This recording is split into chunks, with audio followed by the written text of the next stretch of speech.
This podcast is brought to you by Mapper Forward's new Patreon community, the Global Coffee Think Tank. Check the show notes or head to patreon.com/Mapper Forward to find out how you can become a member today. Welcome to the Daily Coffee Pro by Mapper Forward, friends. I'm your host, Lee Safar, and today we are starting a new 5-part series with somebody who is sort of new to the coffee industry. You may not have seen her face before, but I promise you, you will be seeing her face a lot more over the coming years. This is Medina Ilyas. Medina, welcome to the podcast. Hi, Lee. Thank you very much for inviting me to join this incredible initiative. It is such a pleasure to have you. And the reason that I say that that you're new to the industry, when you're not new to coffee, but you're new to the industry because you have written a book. And the book is called The Art of Arabic Coffee. And while we have the Map It Forward Middle East podcast, where our audience in the Middle East will be very familiar with Arabic coffee, people outside of Middle Eastern countries in the coffee industry will not really know of Arabic coffee. They may have heard of coffee that's made in a rakwa or an Ibrik, which is still different from Arabic coffee the way that we're going to talk about it. So to get us started in this series, why don't you tell us about you and tell us about what Arabic coffee actually is? Hi. Okay. My name is Medina Ilyas, and I moved to the Middle East, to Oman in particular, 15 years ago. And that when my journey and my commitment, as we just said, with coffee began. 15 years ago, I got married and moved to Oman and tried Arabic coffee for the first time. And it was a love from the first sip. I was so amazed. I tried it. I was like, what is this? And people told me, yeah, it's coffee. I said, this coffee? It cannot be coffee. This is no. This is the Arabic coffee. This is the mother of all coffees. And it took me 15 years to really get ready, to commit, to understand, and to collect all the information I got. But it was a beautiful journey because I spent these 15 years researching, learning, collecting the recipes. In total, I have over 700 recipes collected over time, documented. For me, you're asking what is Arabic coffee? For me, it's personally, I believe it's much more than coffee, it's heritage. What I personally love in it, it's not just a drink. It's a blend of mindfulness, of rituals, of traditions, of incredible taste and varieties of taste, of imagination, of family values. And all together, it gets into kahwa. And that's why it was named just recently by UNESCO intangible cultural heritage. Mm-hmm. And I think living here, we are responsible to preserve it for the future generations. Mm-hmm. That's why I decided to write this book. It's the main goal. Is as you said, it's a commitment. I believe it's a lifetime commitment. Mm-hmm. But how we can preserve this heritage for the future generations. So beautifully said. And we should point out that the obvious thing, you're not a native. This is a part of your new culture 15 years later, but it's still not a part of your the culture that you were born into. And the reason I'm saying this is because people will come back and say about cultural appropriation and all this rubbish. That's not what you're talking about here. You are taking through this book, through this wonderful, wonderful book, and I recommend everybody check this out. Everything about this book is titillating to the senses. The artwork that's in it, the way that you've written it, it really shows me as someone who's been drinking Qahwa Arabiya since I was a little girl, it really gave me a rediscovery of my own culture. And it was just, it was so nostalgic for me to remember the different things that we're going to cover through this series, like the rituals that are involved in Arabic coffee, and the way that Arabic coffee really separates itself out from the kinds of coffees that we're used to drinking in the West. A big part of the way that Arabic coffee is drunk is that there are different spices that are added to it, not to mask the flavor of the coffee, but as for health benefits, or to show the regional expressions of the way that different coffee is made based on where you are in the Middle East. And this book really does take you down a journey into understanding that. So first of all, as an Arab who doesn't live in the Middle East, I want to thank you for writing this book. It was really and it's in English, obviously. It was really great to take that journey. But what was the thing that made you fall in love with this very unusual flavor? Okay, I will tell you, I give you a little bit of a parallels. Yeah. So you will understand where I'm coming from and what is the culture in my country. And coffee was introduced to Kazakhstan very, very recently. We have much more tea background, that's the tea culture. And we have our own rituals about the serving the tea, our own, and also not documented, by the way, but it's a lot behind it. And when I was 18, I decided to study Japanese. And the first thing what I decided to study is, the reason I decided to study Japanese because I was so interested in the tea ceremonies they have. So I was attending the tea ceremonies. Yes, I'm not joking. I'm very interested in cultural heritage. You never fail to surprise me. So I was going to the Japanese embassy to attend the tea ceremony classes. Okay. And they were so well documented. They were so arranged, and it was like so much marketing around it. And there were people there's so much pride about this heritage. And people travel on purpose to Japan just to attend the tea ceremony and to understand it.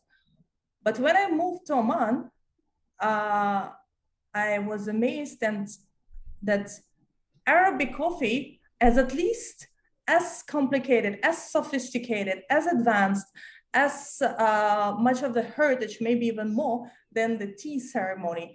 But there's only one issue. It's not documented. It's all passed from family to family, from generation to generation. And look, Japan is quite a small country. It's only like, in general, it's the same tea ceremony all over Japan. How many Arabic countries there are, and how much is and all of them are so diverse. All of them at the same time. Yes, it's kahwa. We call it kahwa or gahwa, depends on from region to region. But the rituals and ceremonies will really differ if there is like a Bedouin tribes, or maybe for the people who were sailing abroad and sailors like in Oman and who were it's a blend of completely different rituals. If we are going to from country to country, it's completely different. The ingredients, something is actually very similar, the main concept, but there is a lot of things which are very, very different. But it's not documented. No. There is not even one single book when I was searching and trying to understand it, there was not even one single book. There was few articles, not really reliable. I found only one BBC article, what more or less had some reliable information.